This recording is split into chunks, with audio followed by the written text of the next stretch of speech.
ថាមួយបងឲ្យឆាប់បាសទៅកុំភ័យ sponsor នឹងសងអត្ថន័យខ្ញុំយល់ខ្ញុំនិយាយបានន័យថាខ្ញុំមិនបើស្បីតែរបស់ខ្ញុំក៏ខ្ញុំអាចទៅបើកឆេះដែរតែយល់ពីអត្ថន័យពាក្យដែលគេលេងឬមួយក៏ពាក្យដែលគេអីអត់បានន័យថាអញ្ចឹងខ្ញុំនិយាយអញ្ចឹងខ្ញុំបានន័យថាអបបងឯងបើសិនជាពេលនេះពេលដែលមនុស្សច្រើនឱកាសរបស់យើងហើយខ្លាចអិនគេជួលយើងមកយើងត្រូវតែបង្ហាញសាច់ដុំរបស់យើងតែឲ្យគេឃើញថារបស់យើងនេះគឺវាខ្លាំងយល់ខ្ញុំល្អអញ្ចឹងទៅយល់ទេអាហ្នឹងន័យខ្ញុំគឺអញ្ចឹងទៅស្ដាប់ម្ដងទៀតហើយកុំនិយាយមួបកាច់ពាក្យសម្ដីរបស់ខ្ញុំអត់មានដែរទៅនិយាយថាខ្ញុំនិយាយកហើយខ្ញុំទៅប្រាប់គេថាអត់ទេខ្ញុំនិយាយខខ្ញុំអត់ដែរអញ្ចឹងទេទៅស្ដាប់ពាក្យសម្ដីរបស់ខ្ញុំឡើងវិញ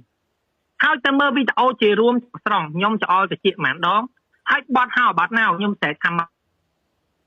ហៅបាត់ណៅតែថាបងសុំលឺតិចបាទអាហ្នឹងខ្ញុំនិយាយធម្មតាខ្ញុំអត់ទាន់ទៅដល់ថ្នាក់ដែលខ្ញុំនិយាយអញ្ចឹងទេហើយបន្ទាប់ពីបត់ទី3ទី4ទី5ទៅអូខេលឺហើយខ្ញុំនិយាយមួយទៀត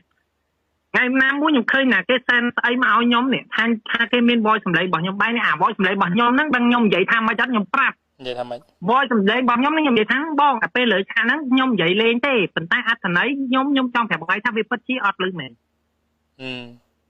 ហើយខ្ញុំអត់បានរំពឹងថាគេនឹងយកអាហ្នឹងទៅកាត់ទេគេថាតែបាននិយាយដល់ខ្ញុំទៀតគេថាខ្ញុំថាអូអាណៃបកាយនិយាយណានិយាយតែប៉ុណ្្នឹងល្បីខ្ញុំថាខ្ញុំអត់មានចង់ល្បីណារឿងប៉ុណ្្នឹងឯងខ្ញុំដើរមក4 10ឆ្នាំខ្ញុំមិនមែនមកល្បីណារឿងប៉ុណ្្នឹងឯងហើយសំបីតាសូថាបសូនឹងល្បីឬសូនឹងមិនល្បីក៏លុយខ្ញុំបានតែប៉ុណ្្នឹងដែរខ្ញុំច្រៀងនៅតម្លៃខ្លួនរបស់ខ្ញុំបានតែប៉ុណ្្នឹងដែរនៅក្នុងថ្ងៃហ្នឹង